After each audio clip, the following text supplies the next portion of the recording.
Welcome, everyone. Thank you so much for joining us tonight. I'm Giselle Martinez Polanco, and I'm a senior studying public relations here at the Newhouse School. I would like to acknowledge with respect the Onondaga Nation, firekeepers of the Haudenosaunee, the indigenous people on whose ancestral lands Syracuse University now stands. So Leaders in Communications is a speaker series that brings media leaders, influencers, and newsmakers to the Newhouse School for candid and insightful conversations with students. The series is supported by the Hearst Speakers Fund. Tonight, we are excited to host this Leaders in Communications conversation with Anthony LaFauce. Anthony LaFauce is the Managing Director of AI Innovation at CLYDE, an award-winning strategic communications and public affairs firm based in Washington, D.C. He also serves as an adjunct professor at American University School of Communications with over 2 decades of experience in the DC communications landscape. Anthony has advised a wide spectrum of clients from agricultural trade associations and consumer goods companies to government agencies. A seasoned and dynamic speaker, Anthony has taken the stage at hundreds of events, from packed ballrooms to confidential off-the-record sessions with Fortune 500 executives. His expertise lies in the intersection of artificial intelligence, reputation management, and strategic communication, making him a leading voice in how emerging technologies are reshaping the way we connect, influence, and engage. To start, Anthony is going to have a small presentation that he's going to give us, and then later he will be joined in conversation by Associate Dean Regina Luttrell. We are thrilled to dive into this conversation about how artificial intelligence is transforming the way we communicate and what communicators need to know in order to stay relevant in a rapidly evolving landscape. Please help me give a warm welcome to Anthony LaFauce.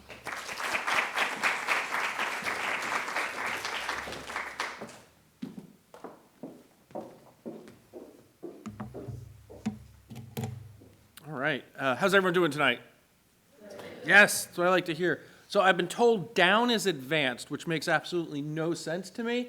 But that's me. It's a very awkward picture of myself. I really hate looking at pictures of myself. Fun fact in that picture, I'm wearing a Weyland-Yutani lapel pin.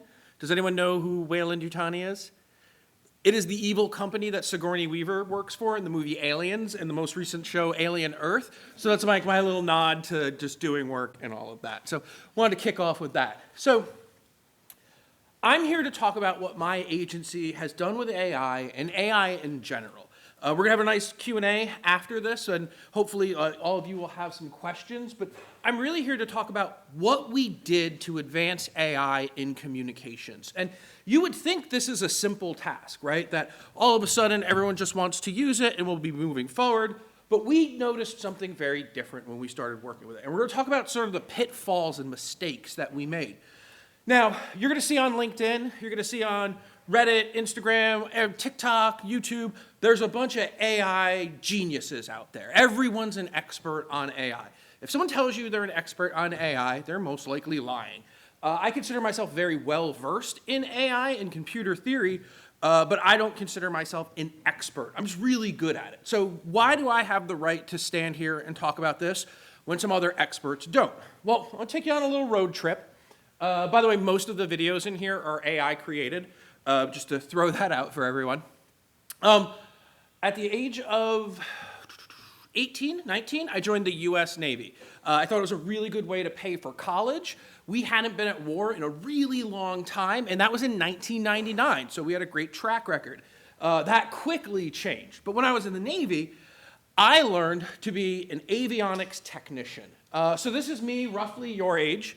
Well, I assume most of you roughly your age, sorry to generalize like that, in a lovely place called Afghanistan. But I learned computer theory and systems engineering. So I learned how to build, repair, and operate advanced computers on this lovely aircraft, the EA-6B, which is a tactical communications jammer. I had the great privilege of meeting someone who was a public affairs officer in the Navy when I was in the Navy, and I thought, PR sounds like an amazing job. I can't wait to do it. So learning all of this, getting accepted to college, which I was very excited to. I got accepted while I was in the military. I thought to myself, I am never going to use this technology again, right?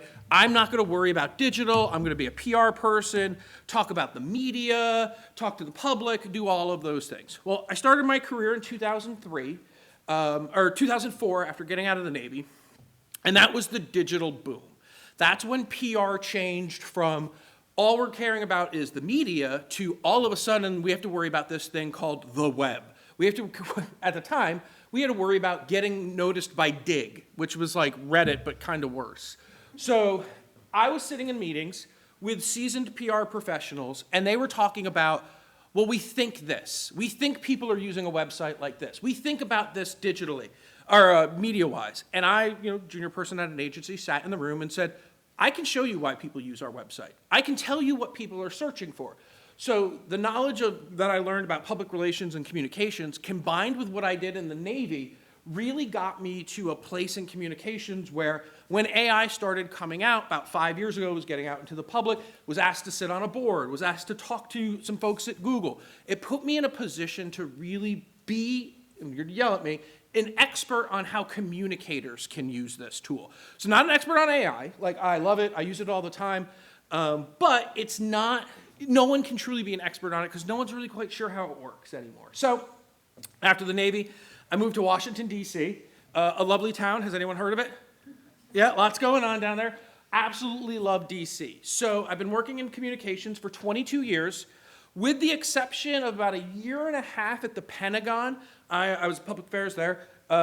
With that exception, I spent most of my time in agency life in D.C. And anyone who's worked at an agency can tell you 20 plus years working at agencies is really hard work, but I absolutely love it. I think it's the most fun you can have in communications. I've done a ton of crisis work across my career. Has anyone seen Tide Pods? I helped write the launch plan for the crisis of Tide Pods launching, and then a bunch of college students started eating them. So that came into a really good place. So worked in DC my entire career, absolutely love it down there. Okay, now we're gonna get to talk about AI. So CLYDE is the agency I work at, and we are a mid-sized firm. We have clients that range from trade associations to banking institutions to pro-democracy accounts, basically some pharmaceutical work, basically your typical DC firm. We compete with other DC firms, which means we compete with some of the biggest PR agencies in the world for the exact same work. And this is something I want you to keep in your mind as we start to go through these slides. So CLYDE is a lovely river in Scotland. The founder of my organization is from Scotland. And that's what we tell people we're named after, but it's really not. So going back in time again, 3 years ago, we really started looking at AI. And then not just looking at it and being on boards, but we started evaluating it as a tool that our teams could use. So I was doing this kind of on the side. I was managing our strategic communications division at CLYDE, and my COO and CEO said to me, we want you to do this 100% of the time. We want you to help us leapfrog in AI to compete with other agencies. So I gave up my division, sat down, started working on... Would you mind just using the handheld mic over here? Am I... Just so everyone that can... Oh, I apologize. All right. So now I have two things in my hand. Let's see. I think it says this black button up here. Is that better? No? Yes? Yeah, there we go. Okay. Thank you. Yep, this is going to get confusing fast. So 3 years ago, sat down, started to develop a plan, right? We started to think about how are we going to implement AI in the agency setting, because if we didn't do it, somebody else would. And we really saw it as the opportunity to leapfrog other agencies. So my original plan was to sit down and create the best users of AI in communications, right? And just think about that for a second. It's not to develop the best tool. It is not to develop the most comprehensive AI strategies. It is to develop the best users of AI in the communication space. I get this question all the time where people are like, well, why don't your clients just use AI now? And my retort is often, well, they have every other PR tool that we have, yet they still don't use them. They still hire agencies.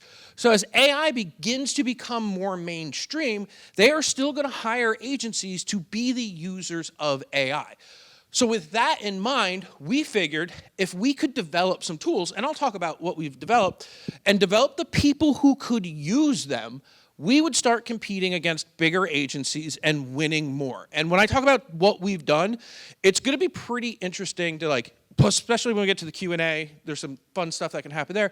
Pretty interesting to talk about how we have leapfrogged already and why it's important for all of you to start using and learning these tools because, yes, I'm an adjunct at American University, but I'm also a business operation, right? I look at things like profitability, people's time, how much effort they're putting into things. So I look at all of those things, and as a business person, as someone who runs an agency, I'm not gonna say don't use AI. I'm gonna say run to AI because it makes you a more efficient worker. It makes you more productive.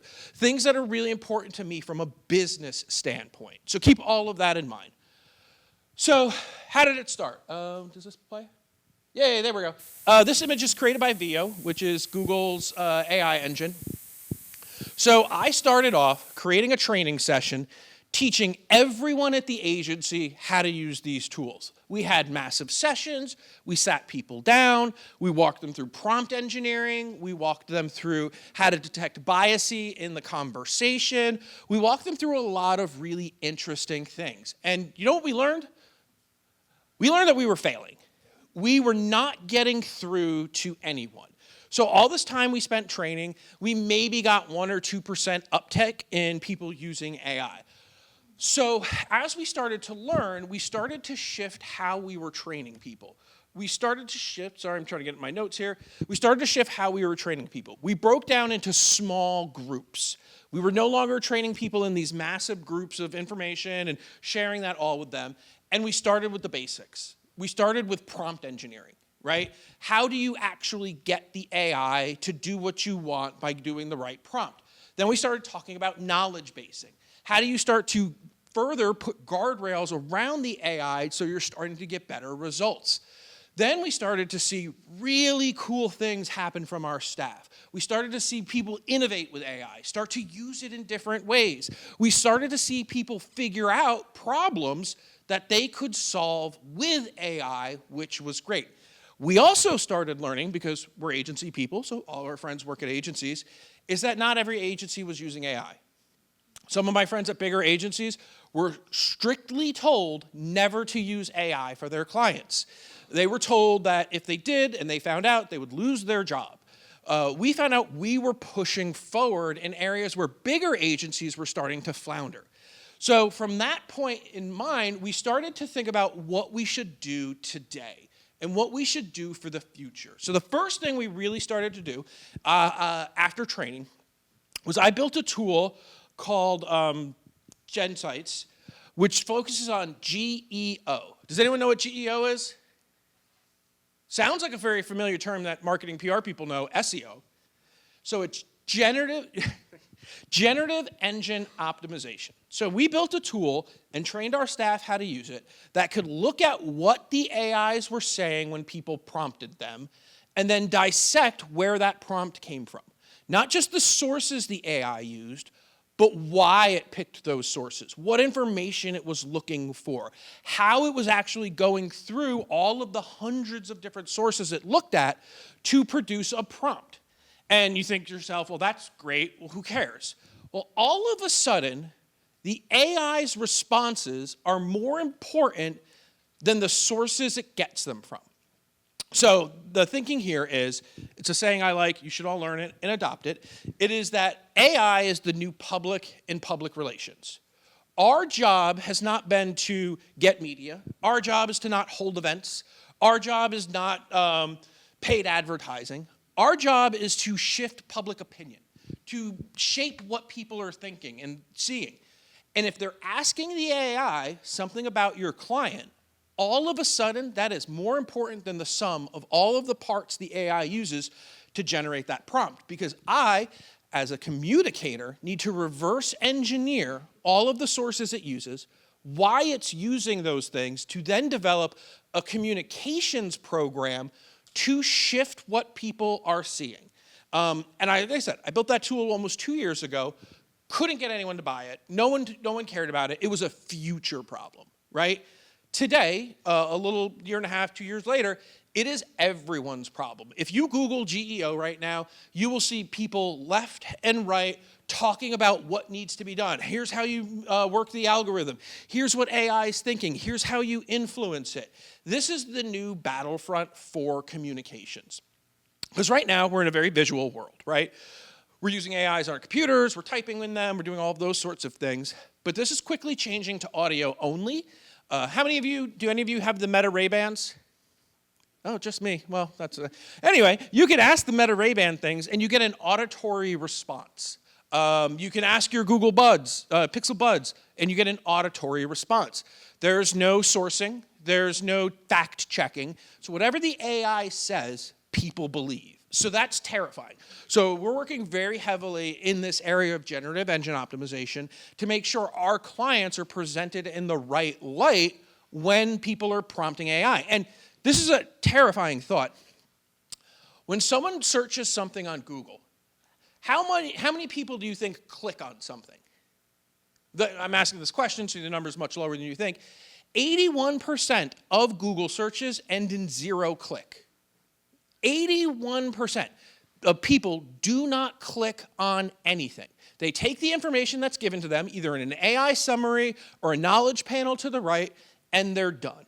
So why does that matter to you? Because agencies for the past 20 years have cared primarily about getting in the top 10 on Google.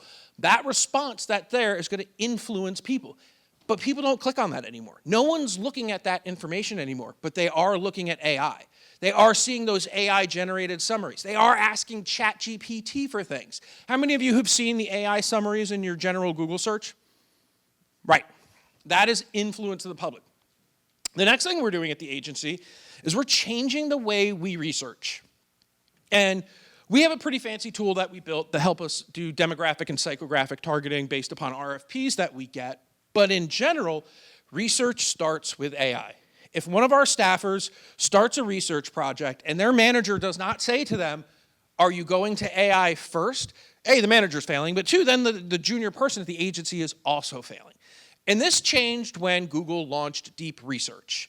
There was a real, I can't swear in the room, apologies, a real blank moment when we saw what Google research Google Deep Search could do in 10 minutes versus what a junior staffer could do in 1 week. That is the comparable level of information we were getting. And Google was formatted better. Google had better citations. And I know all of you are terrified right now thinking, well, what are we going to do for a living? We'll talk about that. It's not as scary as you think. So we changed the way that we researched, right? Now, we're starting to change the way that we write, right? At an agency, you typically ask a junior person to do a first draft of everything. Research, press release, social media content, LinkedIn long-form posts, whatever it is. We are going to AI first because we're able to train the AIs on our client's voice, on their tone. What do they talk about? What words do they use? And we're actually mimicking clients better than just sort of the old, well, I know how they sound, or I know what they say. So we're doing a ton of that. And then we're still training. We are really, really working on the next step of how to get folks to use even more AI, and it's creative problem solving. So we have highly functional AI users who can go in, get tasks done, create information, create graphics, create presentations, whatever you can think of. And now we're focused on how do we get them to think about using these tools creatively? How do we get them to think about, okay, I have a problem, here's how I'm going to solve it using AI. And I get a lot of the, what's the best engine, which one should I be using? And right now, they're all just kind of all over the place. Use the ones that work for you the best. The other thing that we're really looking at in AI, and this is where it's really good for you, is we're expecting more from our junior staff, right? We are expecting them to perform and operate at higher levels faster because they have these tools at their fingertips. You have something that can do hours of research for you in minutes, and then it's your job to go through that research and find the important bits of information that maybe your client would need, or the supervisor would need, or the next person up that's helping you develop a plan would need. So this fear that everyone has of AI is going to take their job, yeah, it's going to take the job that you don't need to do. It's going to take the job that somebody else would have had to do so you can do something cooler, so you could do something better using AI. And it's getting into every aspect of how we operate. Graphic designers on our teams are using AI to create mock-ups.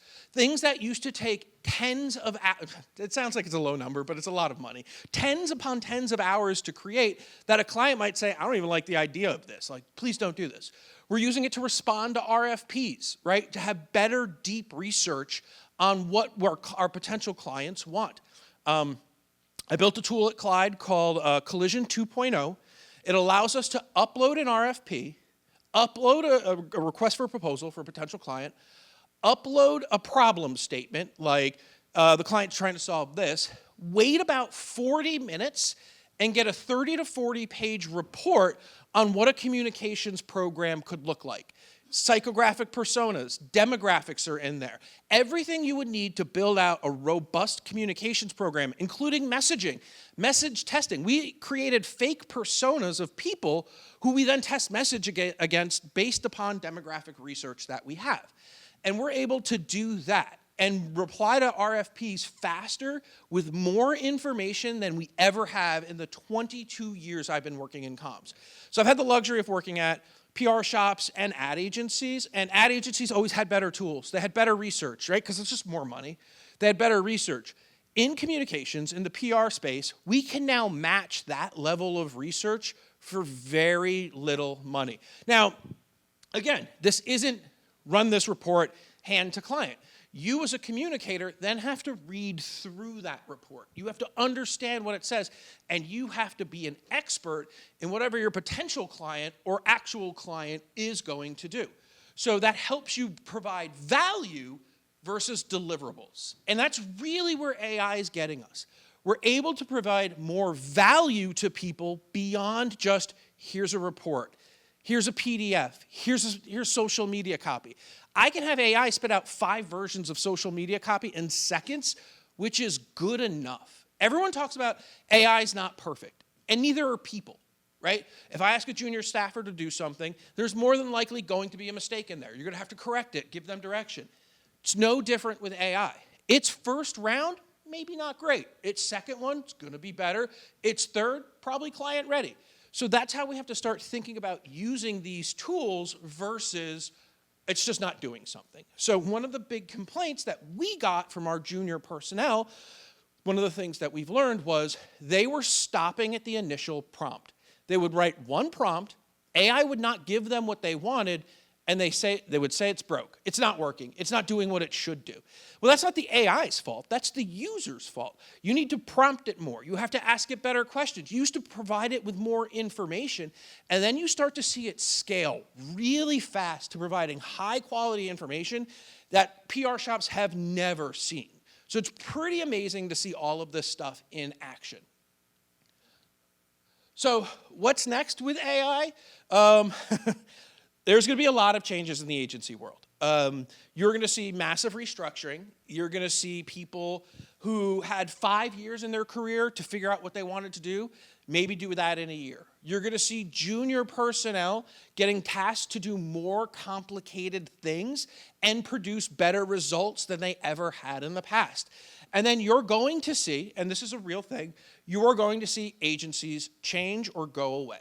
So the example that I use is Unilever, over the summer, created an AI to generate ads for TikTok, YouTube, and Instagram, video ads, and then cut their ad agencies that used to make those videos for them. So an internal team is now using an AI to create all of their video ad content. That is something that is happening. And I'm sure if that agency had approached the client to say, we have created a tool that allows us to create video content for YouTube, Instagram, or whatever. They would still have the client of Unilever, right? And that's how CLYDE is really starting to look at AI. If we're not using it, if we're not pushing it forward, if we're not doing new and exciting things with it, either our client will or somebody else is going to. So what does that mean for all of you? What does that mean for the future career prospects that you might have? I will be incredibly blunt and say this, and it's a good joke, so follow along for a second. If somebody were to walk into my office and say, hey, I don't use a computer, but I'm just as efficient as everyone else in this agency who does use a computer, I just use a typewriter, you would laugh at that person. It's just not true. And that's how it's coming out with AI. When someone comes in and says, I don't trust it, I don't use it, it doesn't produce good results, what they're actually saying is they don't know how to use it. So you as students need to come, and faculty and everyone else here, have to become experts at using it, right? This is the fundamental tool for communications in the future, and it's the fundamental thing that we are going to have to influence in the future. This is the new SEO. This is the new reputation battle that we're all facing. So I get a lot of the, how do I start? How do I stay on top of AI? First of all, just use it.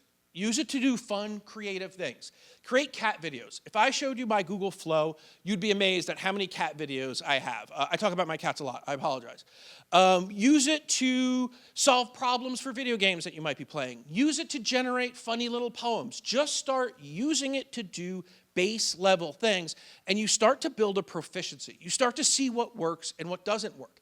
And then identify a task problem that you need solving. What is a repeatable thing that you do every day in your life that you want to have automated or fixed? Figure out how to use AI to do that. So my partner and I, we take fun Thanksgiving trips every year. We don't want to go to the other's family, so we usually flee the country. We went to Buenos Aires last year. It was a lot of fun. So I built an AI agent programmed on everything that I like. All the food, the restaurants, all the things that we like to do, programmed this AI agent, and then I could ask it, where should I get dinner? And it knows what types of restaurants I like, it knows the atmosphere, it knows all of these things. And it made killer recommendations. Like, it was absolutely amazing. Do that with your life. There's also some amazing apps that are coming out. Things like, does everyone use Notebook LM? A couple of people. If you haven't used Notebook LM, you really should. Take a look at it. It's an incredible program. They don't train on your data. You can upload knowledge basing file after file and then ask it questions about those files. Got a 400-page book that you don't remember what part of the book talked about something? Upload that PDF and ask it, right? It's that level of cool, easy-to-use tools that you can start to integrate in your life, because if you go to an agency, if you go in-house somewhere, and and say to them, hey, I have used AI to solve these problems, that is going to be more than the most incredible resume you could ever have, because it shows us you're thinking of the future. It shows that you're using these tools that are going to dominate our space. So the final thing that I'll leave you all with here when we start to think about this is, what is your value, right? What are you going to do? It's not AI is going to take anything from you. It's your value of providing something for a client, your boss, whatever that is, and using AI. So stop thinking of your work as the deliverable, but start thinking about your work as how you interpret it, how you share this information. And that is value, not product, which is really a great place to be, and normally took 10 years in agencies to get there. So happy to bring you up, and we can chat through some of this. And then Q&A, right? Yes. Yes. All right, can you hear me? Okay, good, excellent. Thank you so much. That was a really great presentation. It left me, I think, with more questions. I wrote a whole bunch of things down as you were sitting there, so that always gives for a really good talk that'll be coming up. The way that AI is reshaping communications in real time, it's really exciting, and we have a lot of our students here who are across many majors. While you were talking, one of the things that you said, and I was like, you said, whatever AI says, people believe it. Isn't that problematic, right? I mean, it's not a definitive tool. I mean, it is trained to give definitive answers, but I don't know. It struck me as something like, should we be aware more? Yeah, there's this really harsh thing about finding information.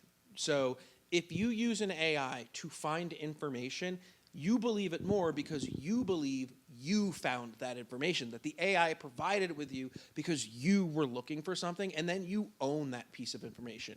All of a sudden, you think it's true no matter what because you discovered it. It's a problem we've had with the web for eons, right? This is why, hopefully there's no flat earthers in the room, but this is why we still have flat earthers out there. They find a piece of information that they believe and then won't change their mind.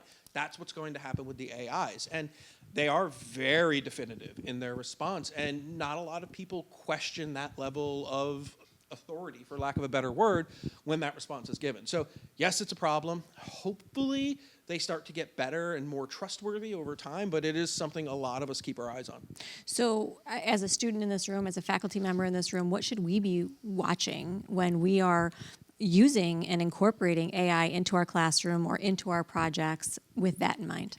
Anytime it gives you definitive numbers or talks about historical events, just look for them. Take a look and see if that's true. Take a look at those percentages and see if it's true. It's the exact same thing you would do if a person at your agency or a student provided you with information. You would fact check a lot of it anyway. So it's no different than working with the AI, where when it gives you a bit of information, like, I've been working on this for 20 years. That doesn't sound quite right. Let me look that up really quick. Okay. So I think a little bit of what you're talking about, and I know some of my colleagues in the room, we use this term a lot, the human in the loop, right? So when how do you balance like optimizing for AI, maintaining authentic human-centered communication, and keeping the human in the loop? What does that look like at CLYDE?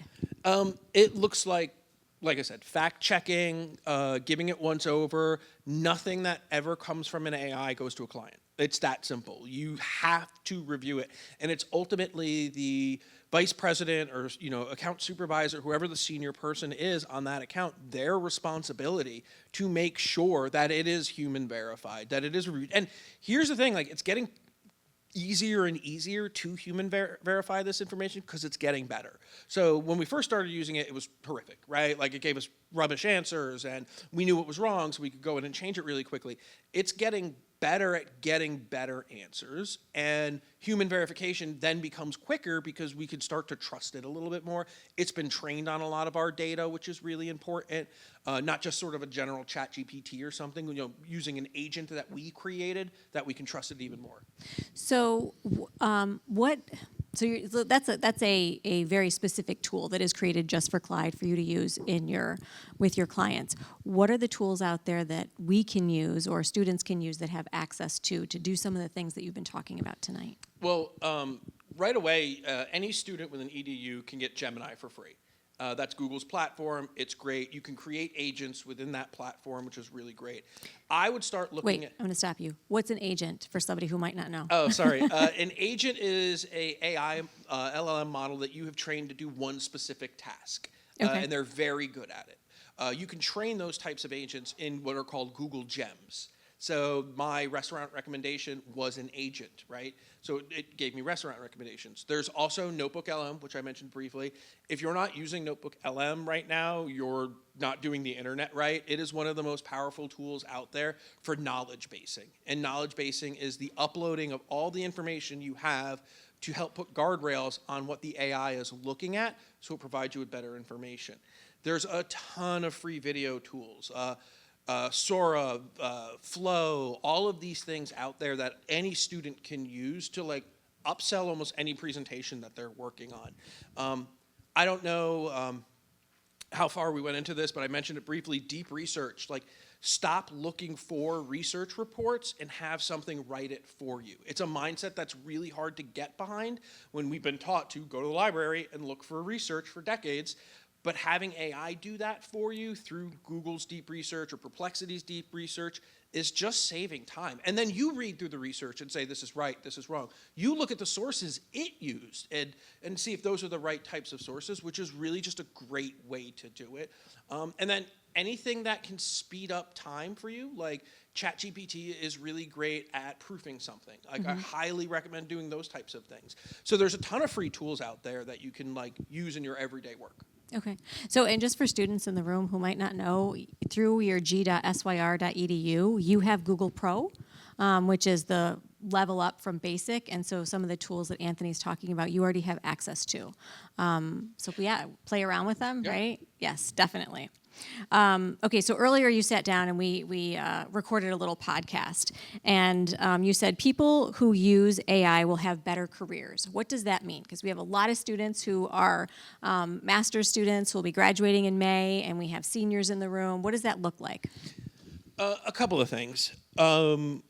Like I mentioned with GEO, if you could go to a potential job or an agency and explain that you understand the concept of generative engine optimization and how that's shaping public opinion, that is the new digital. That is the new reputation management.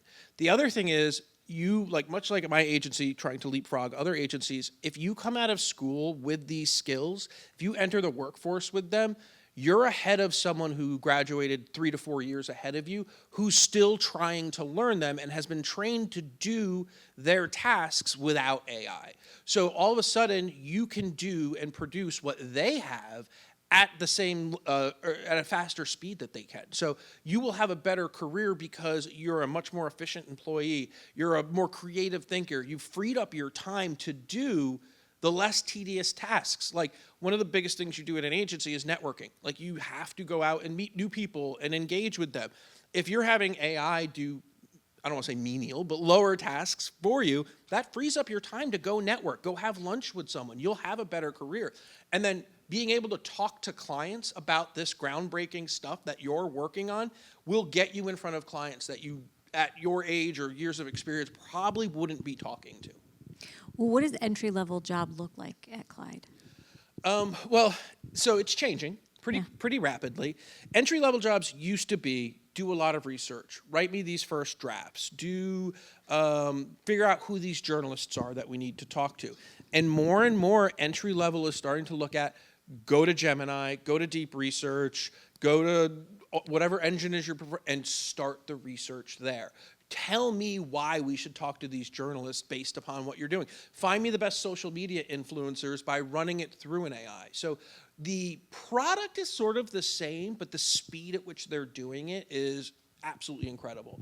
So you do a lot of that at entry level, and that's where we're seeing a lot of change. Okay. So let's shift gears just a little bit because I want to talk about the evolving landscape. So you work with a lot of Fortune 100 companies and leaders, right? And you are in these rooms having these conversations. When you talk about AI, what keeps them up at night?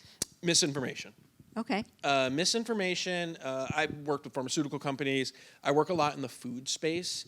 And misinformation about something as simple as how to cook a steak could be, no, steak's a little bit different, but fish could be different. Steak could be good. Yeah, right? steak could be good, yeah. It really is misinformation about them is really, and again, I work for very DC-centric style work, keeps them up because corporate reputation, if the AI thinks you're a bad company, if it thinks you're a bad player, the people who are using the AI are going to think you're a bad company or a bad player.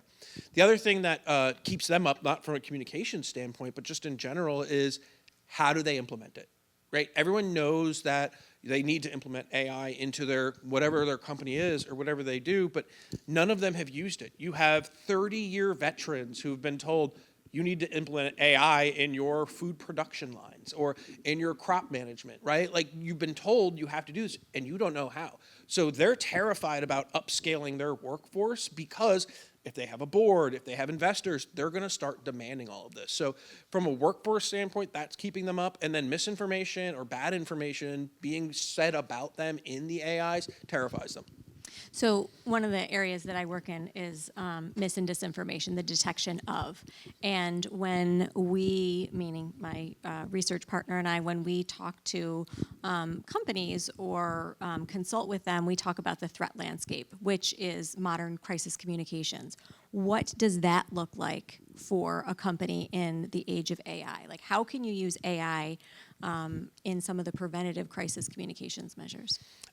One, you can, so when we're thinking about AIs in crisis management, one of the things that we used to do traditionally would be keyword research. Like, what are the keywords that we're monitoring on social media to see if a crisis is about to happen? You can do that at scale with AI by just uploading how do people talk about this product and then get the real good vernacular of how people talk about a product or issue.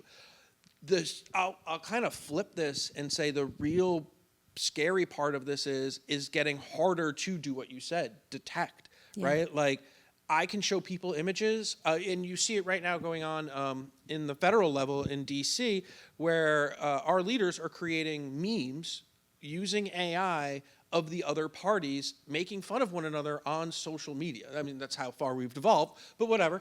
And they look good, right? Like, it is getting really hard to detect it. So finding a way to use it to monitor and then to debunk other fake images, fake content. Like, I have a tool that can mirror my voice and like make me like sound like me and talk and kind of do whatever. Like, that's the level of misinformation and disinformation. And I don't think PR can solve that. Like, it's pretty scary out there. No, I don't think PR can solve that at all. But it's more about preparing our clients, right, for that inevitability, I think, in some way. Because crises are inevitable. Yes. Yeah, totally inevitable. Okay. So we have a lot of time, but I do want to make sure that, students have the ability to ask questions. So if somebody has a question, please raise your hand and we can incorporate. Yes, I see somebody with a hat in the back, and I think we have a runner with a mic. I could sit up here and talk all night, but it's really about you guys.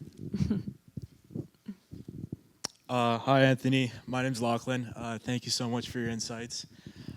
So when I was listening, one thing you mentioned is trust, and which is a big concern with crisis communications and reputation management. And a big thing with AI is that lack of trust, right? So my question is there any set level of, or is there any set standard of transparency that companies have to follow when it comes to disclosing their AI usage? And do you think that ultimately it'll become so normalized that there won't actually need to be a set standard of transparency? Yeah, that's a really great question. One, there's no law saying you have to disclose anything, right? It's a simple tool that we use.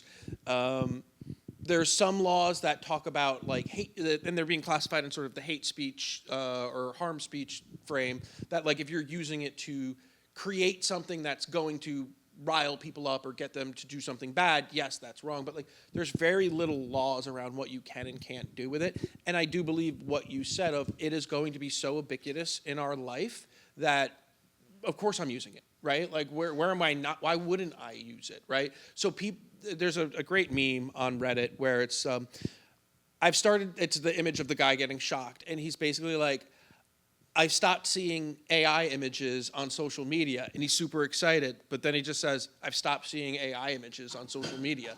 Like, that's where it's gonna get to, is that it's just the norm, right? Like, you just see an image and it's AI generated and that's it. From a political standpoint, there's a whole host of things that they're trying to do, but I mean, no one can get their arms around what can and can't be, like, where does AI stop? Like, there's so many tools out there that we already use that have AI built into them, image editing things. Do I have to disclose every time I use Adobe, right? So it's just, they don't know where to draw the line, but I think the future is it'll be a service that people like, so no one's gonna question it. Thank you. Other questions? You have somebody behind you. Oh, yeah. Hi, so I'm curious how you would respond to what I assume is many people, including my main reservation about using AI, which is the effects it has on our climate.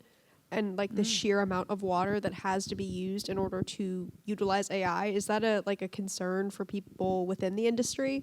And like, is there a way that we could move towards maybe not having to do things like that in order to use AI? So eventually, yes, we will use less water. That's just a natural way of how superconductors work. But I know a few folks at a few of the major AI companies, and one of the good points that they were given to me is the average user asks one prompt to AI, and then they stop. They get the answer, and they move on. The average Google search, the average Bing search is 4, 5, 6 searches to get what the person wants. And in aggregate, those could potentially be worse than one AI search. I was on the Hill over the summer. This would have been last year, and I was talking to the head of AI policy at the House, and he had let me know, he goes, this is the one problem that both sides of the aisles want to fix, period. There's no if we're going to find a better way to do this, it's how are we going to find a better way to do this? And part of it is better infrastructure, right? Like data centers are built in Arizona, California, places where the land is easy. Like that might have to change, but infrastructure takes about 10 years to ramp up, and we just don't have it right now. But you see things like Microsoft buying 3 Mile Island as an energy source for their AIs of the future. Meta's exploring nuclear reactors, things like that. So like people are exploring how to do it because in everyone's mind who works in this space, it's a race we can't lose. And there will be people who don't try to fix those issues, but still advance AI. Excellent. Thank you. I think somebody else had their hand up.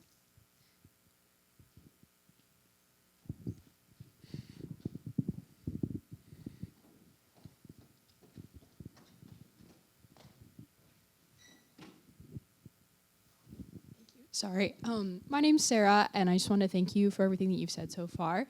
But I was just curious, for those of us who are graduating in a year and a half, and entering the workforce, since AI is such an ever-changing field, and since at least I'm not necessarily prepared for what's coming next, is there any insights that you can give us as to what we should be proficient in a year and a half, or what the direction is that we're going in, so that we can prepare ourselves to enter the workforce with tools that will make us unique candidates in the future? If I did that, I'd be a billionaire. If I knew that 100% through, but I can tell you what I do know. Right now, ChatGPT is still the #1 used AI. However, Google is fast approaching that number. And if you look at how AI is being deployed, there's 2 different ways to look at this. There's people who deploy an AI tool, and that's all that does. And then there's people who deploy AI in tools they already have, and that's the Microsofts and the Googles of the world. I have friends at both companies, and basically they have both told me the same thing, is that Google will win. Like they have the cash flow, they have the incentive to do this. Their tools will be integrated into everything. And I can't tell you if that's true, if that's gonna work, but like understanding how to work with that AI, and they all kind of operate the same way, is the best way to insulate yourself from the future.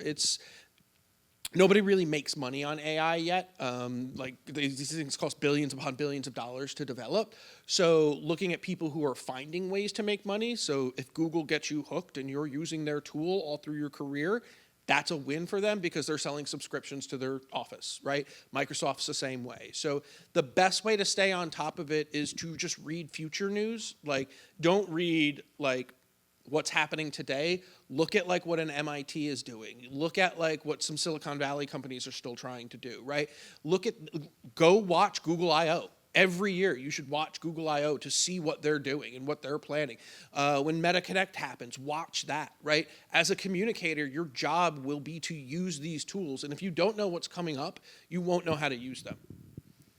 And subscribe to newsletters. I read them all. What's a good way, because that's a lot of information, right? Like I feel like I consume a lot of information on AI or other topics. How can our students cull that information in a better bite-sized way so that they can A lot of what I do is I'll read an article, I'll think it's important, and I'll upload it to Notebook LM. right? Anytime I read an article on AI, I've got all these different files and folders. I'll read something, it's neat, throw it in a notebook LM, kind of forget about it. At the end of every week, I have it do a podcast for me of all the important news I've read, broken down by category, and it helps me stay on top of that and really like know what's going on. But then I'm also able to go back to it, and if I've got all of these notebooks with all this really great information in it, that's a database that I can start asking questions to. I can start saying, hey, well, what was this thing that the company did that I thought was really interesting? So that type of like storing information is really great. The other thing that I hate to say is ask AI. Ask AI for a brief about what's going on, right? There's new apps coming out every day that are creating like news generators through AI, which they're not perfect, they're not great, but like, listen to that when you're in the shower, and you will have more news than I ever had, like when I was growing up in this industry. You can tell it to give you the news on certain subjects. There's a new app called Hux, Huxe out, which personalizes your daily brief and creates a podcast of your calendar and email to say, hey, this is what's happening during the day. And then it also can tell you what news categories you're interested in and give you the news for the day. So I have a personalized AI brief sent to me every morning that I listen to when I'm on the metro. If you can't find a good way to consume the news, it's not good news. What are your favorite outlets to learn about AI? I read the MIT's blog that they produce, and then I read a newsletter called The Neuron. It's a really good industry newsletter out there. It comes out every morning, and it's not just like what's happening in AI, but it's like, what are the practical uses of these tools, which I think is the big difference you'll see between like AI experts is like, yeah, I can tell you what a tool does, but if I can't tell you why you should use it, it's not really that helpful. Yeah. Just also about Notebook LM, when you pull those articles in, links, videos, things like that, you can create your own podcast and of the pieces that you are putting in there, and then that's something you can listen to while you're at the gym, walking between classes, whatever. So yeah. Do we have another question? Excellent. Hi. You were talking a lot about GEOs and like optimizing the content that is being produced in order for like people to get it on AI so that when people search it, it comes up automatically.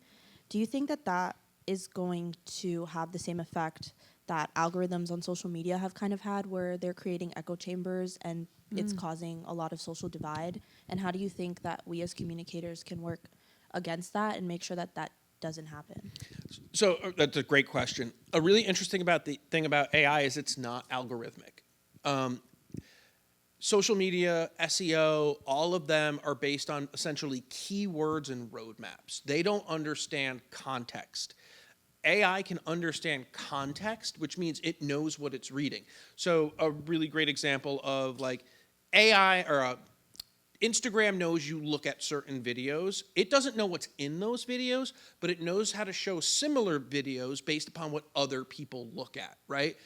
AI knows what's in that video and knows why you want to see it. So we're not going to see that level of algorithmic influence. However, as more people begin to realize you can create content to optimize against AIs, you're going to see that change, and then that's going to change what AIs give to you, which is just as scary, to be fair, but it's just done in a very different way. A perfect example is a website.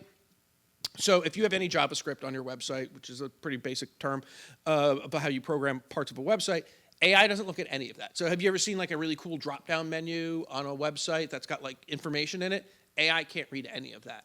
However, you can program a duplicate website of all text, like just text files on the back end of your website, and point AI to that, and AI loves that. It will crawl through that all day. So your website can present one thing, and then what you're presenting to the AIs to read to be something totally different, equally as scary. So there's just a lot of like really scary things out there that can be done, and it's a little bit harder to trick than the AI or than the like social media algorithms, but it is very, very possible. And I don't think it'll make the world better. Wow. Interesting. Was there a question over here? I thought, yeah.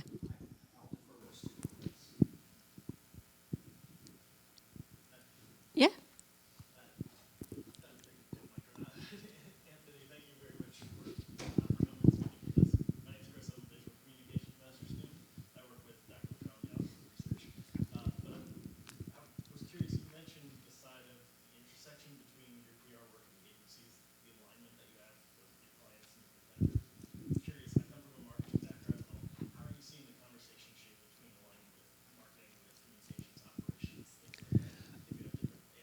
Oh yeah. So marketing more from the advertising standpoint, top of funnel stuff, they're getting crushed by AI, right? PR firms, because it's context based, PR firms are in a better position to create context that the AI likes versus, I mean, I've worked at an ad agency.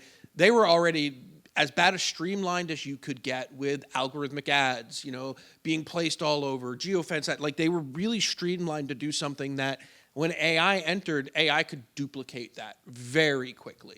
So from a marketing standpoint, you get from the advertising side, those agencies are getting crushed. Like their value add is starting to become incredibly minimized when an AI can give you as good, if not better, click-through rates, if not better, lower cost per clicks, right? Like it can do a lot of the stuff that humans had to train on. From a creative standpoint, you see them speeding up the variety of creativity that they're doing, right? Where it used to take you 3 weeks to get something to market, you're now doing it in a week, right? So that's really speeding up.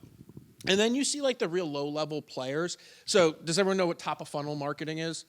Yeah, it's this idea that you create something, attract somebody there, and then you funnel them down, like create a blog post, funnel them down to make a sale. That can be completely automated through AI because it can produce so much content that even if 100 people turn away, it's been done at such a low cost that that one person who then clicks through and buys something, all of a sudden is a good value for you. And then on the PR side, I think they're adopting it a little bit better. It's the way, so fun fact, SEO marketing, the press release does nothing for them, right? You can write press releases all day. Google's not going to look for them, right? It knows they're a press release. AI loves press releases. To AI, a press release is fresh new content that talks about a particular subject. So we're developing press release AI influence strategies for clients, showing them like if you push this out, if you use these certain long tail keywords and phrases, the AI will like that. And then from like a structural visual standpoint, we're going back to things that we haven't done in the past. Like, you know what? AI loves really ugly charts. It absolutely adores the pie graph, right? These things that like were visually unappealing to us that we went away to, AI is looking for quick information on things. So we're having to change how we structure so much of our content. And like, if she was in the room, she would be yelling at me, but like our lead creative designer hates when I say like, we need to start building websites for robots, not people. And of course, we'll always be people centric, but like the robot finding it is more important than anything else. So when you say that you are creating a strategy around press releases and AI, what does that exactly mean? Like, are you writing these press releases and feeding them into an AI?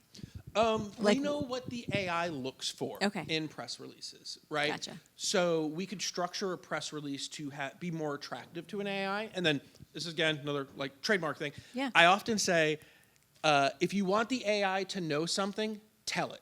So if you had a record-breaking profit year, write press releases about it. If you want to talk about new buildings that you're putting out, write press releases about it. Like, if you want the AI to pick up on it, throw press releases at it, amongst other things. Sure. But like very specific, answering one question or prompt that somebody might ask the AI, you want a press release for that. So it used to be landing pages on your website. Right. Now you want that and press releases going out, answering these people's questions. And then you want to do things like make sure the date is in there. It loves new dates, loves like really verbose sounding titles, like Senior Executive Vice President so-and-so gave a quote on this, loves that kind of stuff, loves all of the information being in the first 2 paragraphs, like so the age-old 4-paragraph press release structure where the quote's buried in the 3rd one, it's looking for that earlier on. So all of these things to optimize your press release, so when someone asks, is this company making money? There's a press release out there that says, this company's making money. Very, very cool. All right, questions? How many of you want to work in agencies? How many of you want to work in-house? I like that. How many of you just want to work? There we go. So I also teach a course on AI, and I can tell you that my students that came out of that course One of those students got a raise while in that course because she was a researcher at a law firm. She was able to show her bosses that she was using these tools to speed up her research. And from that, they said, okay, you're now the head of our AI research that we are doing as a law firm, because they've made some huge mistakes in the past and they don't want to duplicate that. So again, being able to say you can use these tools regardless of where you go is going to be a game-changing differentiation point between you and the competition, because there are going to be people who simply don't use this and they're less valuable to the workforce. It's just a really blunt way to look at it. So what skills specifically are becoming more valuable, and also what are becoming less valuable too? More valuable is, as this is a good one, is creative thinking, right? It used to be like, everyone jokes that like every person who interviews for a job says, I really want to do strategy. And you're like, okay, good, wait 10 years, learn what you're doing, and then you get to do strategy for clients.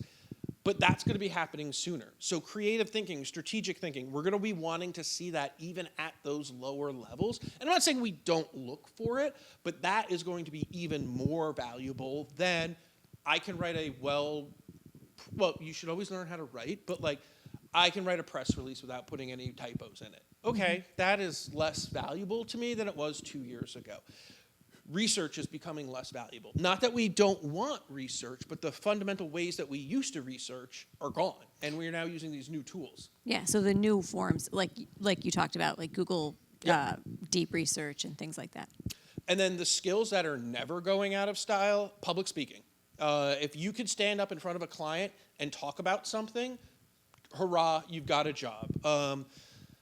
Understanding digital and how it influences people is becoming more and more important. I don't know if anybody saw this in the news, but as of July or June 2025, social media is the #1 news source in America. Just blunt, to the point, it is the most important news source to most Americans. And that is terrifying, but that is where we have to play. So that's coming into, again, becoming a very important skill. Something that a lot of people, and you can find out how to use AI for this, but basic time management. Like, it is a skill that never goes out, and especially when you've got AI agents, which are things we can program, doing work for you. How do you maximize your time to make sure I've got 3 or 4 of these things running, I can take this phone call, all of those things. And then sadly, one of the tried and true junior tasks at an agency of note-taking during calls and meetings, we still have them review notes, but like AI notes from phone calls with clients are incredible. Like calling it out line for line. Bob said this, Deborah said that. Like and like it's good. So that's the type of shift that we're seeing. But this idea of like creative thinking is really going to be at a much junior level is going to be really important. Okay. So there are probably people sitting in this room that are either I'm all in or no way. I know that I have, some colleagues that I work with so here's an example. We had a faculty retreat and we had a panel of AI experts talking about how AI was impacting journalism, PR, like just across the industries. I was having a conversation later with somebody, and they were like, yeah, I'm going to create an assignment. Like, so we teach 15 weeks, it's 3 months, right, about AI. What do you say for, like, to those faculty or those students who are still really hesitant about jumping in and embracing AI? As a student, AI is tough. Mm-hmm. As an employee, it is necessary, right? Like there is a transition between, and you hear people say like, oh, it's plagiarism or I'm not doing the work. And that's simply not true. You're still the person doing the work. I hear that all the time. Like just so afraid that I don't want to be caught or called out for plagiarism. Yep. And it's no different than picking up a book, going to the index, seeing what they've referenced, and then go looking at those references. You're just doing it a lot faster. So as an employee, it is wildly important that you adopt these tools. To faculty who are teaching it once a semester, I understand. I believe, this is my belief, not any policy or anything, you need to learn the fundamentals in your first 2 years, and then you need to learn how to use AI to get better fundamentals, right? You still need to know what a good press release looks like. You need to know what a good story is, right? But then you need to know how to use AI to create those things. So, obviously you're a freshman, a sophomore, maybe a little less on AI usage to the level of like producing, but you still have to learn how to use it. So that way, by the time you get to your senior years, you're in the master's courses, you know what good looks like, and you know how to get good fast, which is really, really important. Yeah, I mean, I can even say like over the last 2 years, things have changed in my classroom so much. I used to have this. I called it a hackathon, but a promptathon basically. And when we first rolled it out, it was so novel, and students were like, "Oh my gosh!" And now prompting is just sort of second nature, right? So like, I don't even do that in class, and that's only a 2-year period. Yeah. So it just changes at such fast speeds. Yes. Hi, I'm Elise Chagard. I'm one of the online master's students in the communication program. Tonight you mentioned a lot of the great AI tools. And my question was, outside of a lot of the well-known AI tools that a lot of us students are familiar with, could you give us maybe a top 5, some of your top 5 that you would suggest we try and start practicing with? I know there's a lot that come and go, Yep. and every day there's new ones, but maybe 5 solemn ones that you really have seen stuck around and you're still using. Oh, I love that. I mean, I hate to say this, but like sticking with Copilot, Gemini, and ChatGPT is What probably. about Claude? Claude is good. Because we just got an enterprise, so Claude. Claude sounds very human. Like Yeah. that's what it's a really good at that. I don't particularly enjoy its research capabilities. Got it. I would stick with the main ones because of what you just said. There are ones that come and go all the time, and the fundamentals on how you use them aren't different. But then I mentioned a website. There's an AI for that. They have a daily AI tool that they want you to try. And it's a really fun way to go in and see what the newest things are. Use it for a day. It's generally free, whatever, just so you can keep your skills up and possibly identify something that is unique to you. But I, for a couple of reasons, stay away from some of the smaller AIs because, look, we don't trust how Google's using our data. I'm not going to trust a small AI company on how they're using my data. And that's just compounded if it's a company I've never heard of. It's pretty scary out there, so I try to stay in like the safe places. Okay, so what'd you say? You said Copilot, ChatGPT, Gemini. And then check out the website. There's an AI for that. Okay. And every day, just see what the new tool that they're promoting and use that for a day. Just see what it can do. Okay. Yeah.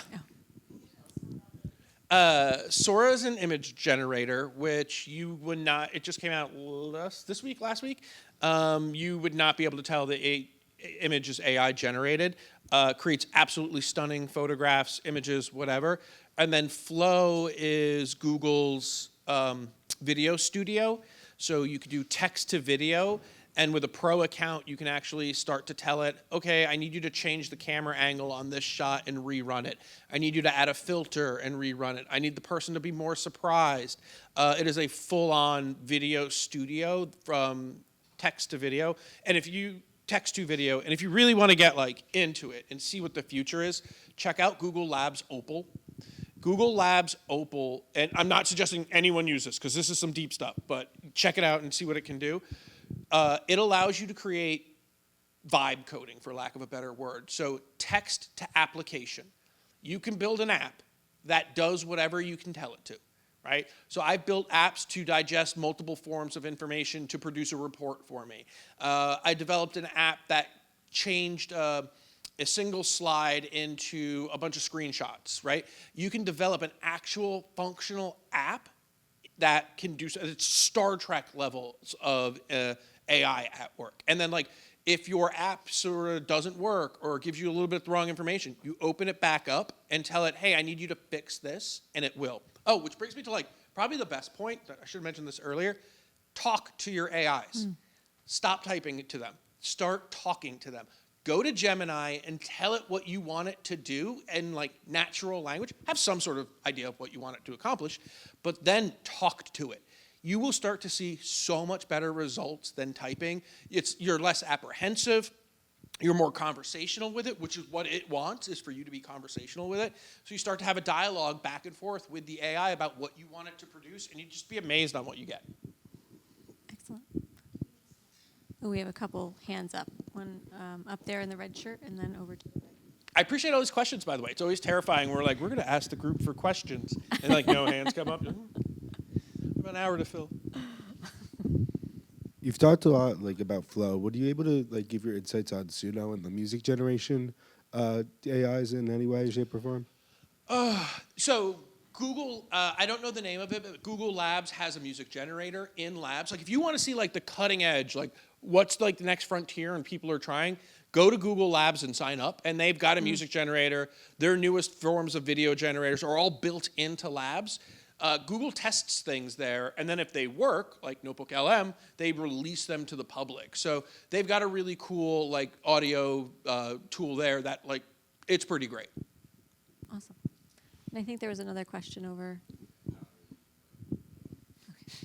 guess two things. One, I just deleted Instagram because I saw a Sora video pop up, and I truly think that's going to be like one of those dystopian things that ever come out.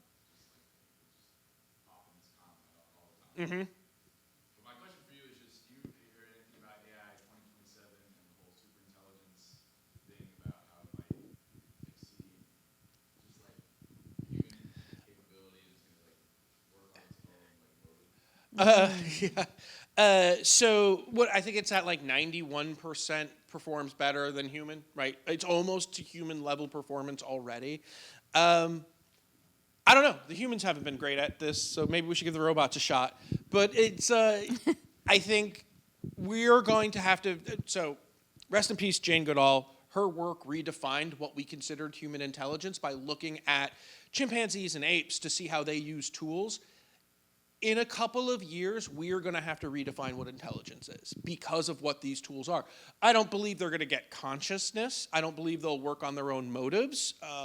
Things might happen that appear that way, which is why we have to redefine what we consider actual intelligence. At some point, you know, we will have to worry about Arnold Schwarzenegger coming back to get us, but I don't think it's only a few years away. It's they're not as great as marketing lets you believe, right?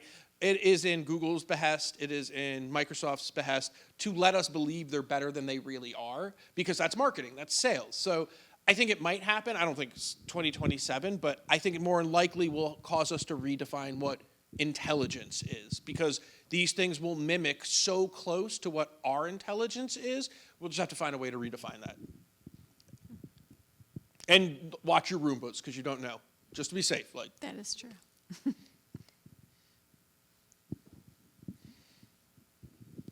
Hi, my name's Allie. Kind of bouncing off of that question, how do you feel about the study that kind of people's everyday use of AI is only kind of increasing cognitive decline because people are so reliant on it for everything? Like you just said, there's even a thing that can read you like your calendar for day to day. So I'm kind of wondering, like, in your personal opinion, like where is the limit of like something like, oh, I can sit down and kind of critically problem solve this thing versus just go straight to a chatbot?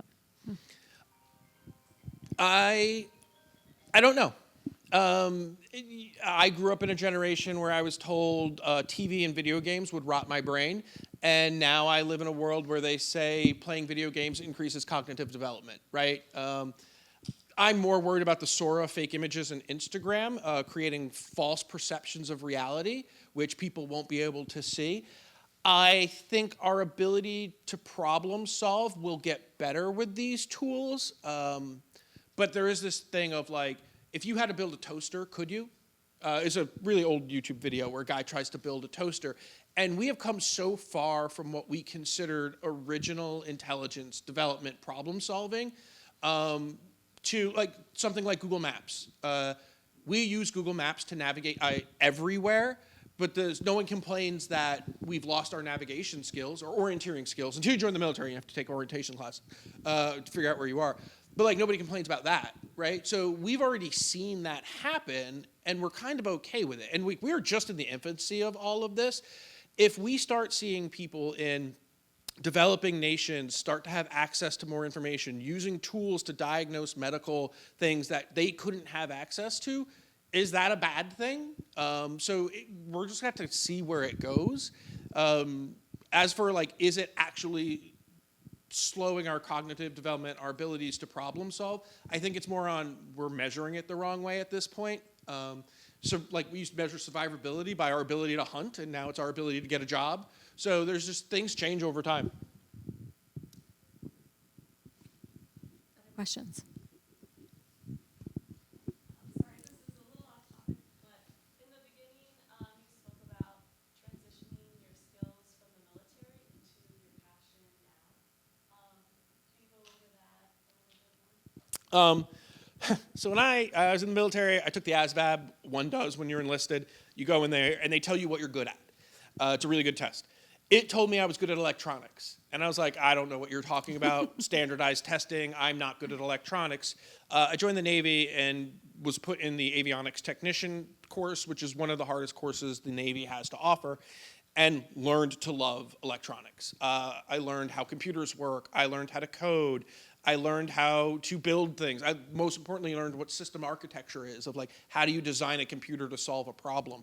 And to do that and then come into the comm space right when digital was taking off, I had a client say to me, like, I need to figure out Google Ads. It was something brand new. They had never run it. And I was like, well, I can figure it out.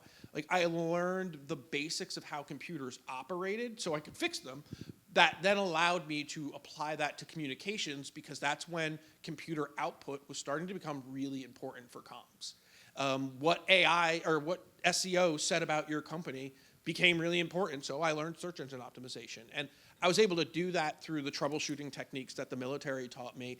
And also, being in the military taught me that, like, there's no problem you can't solve. Like, you just have to think about it the right way, which I found, because I was a troubleshooter on aircraft, and you had to think on your feet.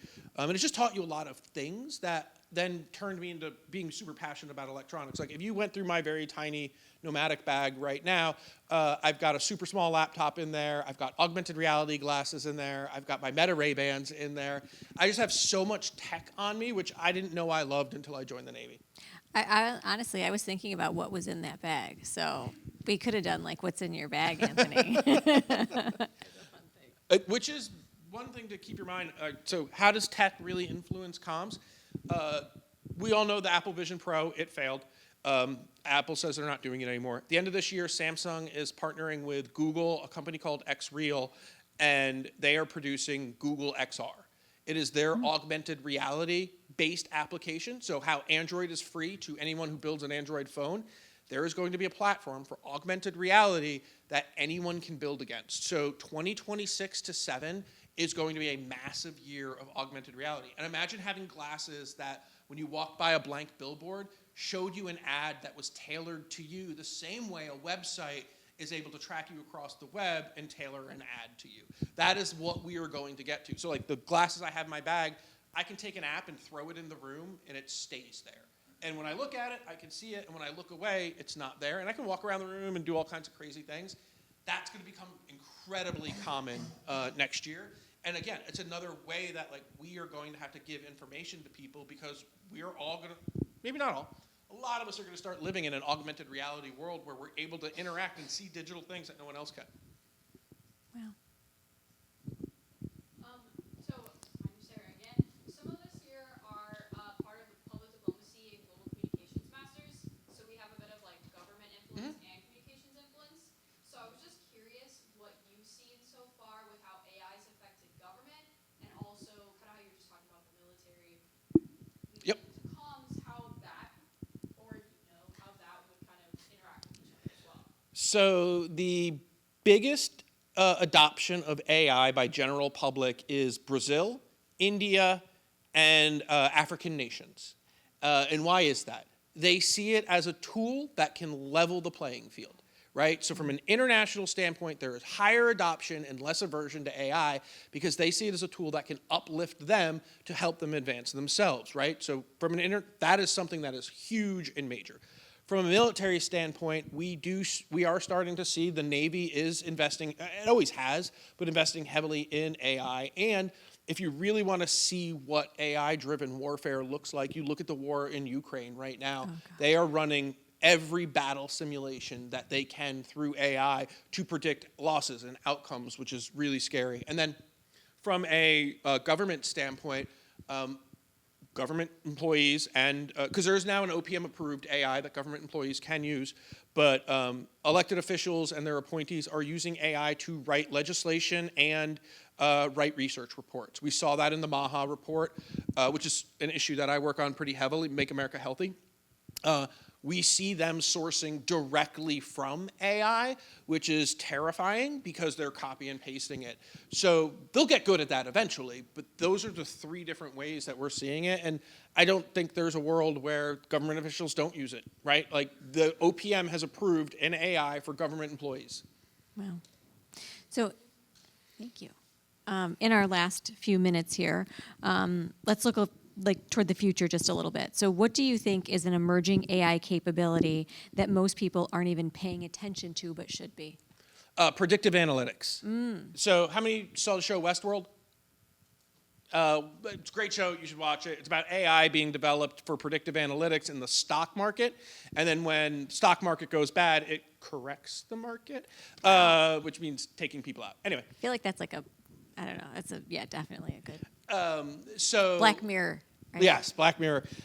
So the ability to, from a comm standpoint, take a message or take a pitch, take everything that the client or the journalist has ever written, throw that into an AI, and then ask the AI, how likely is this pitch to resonate?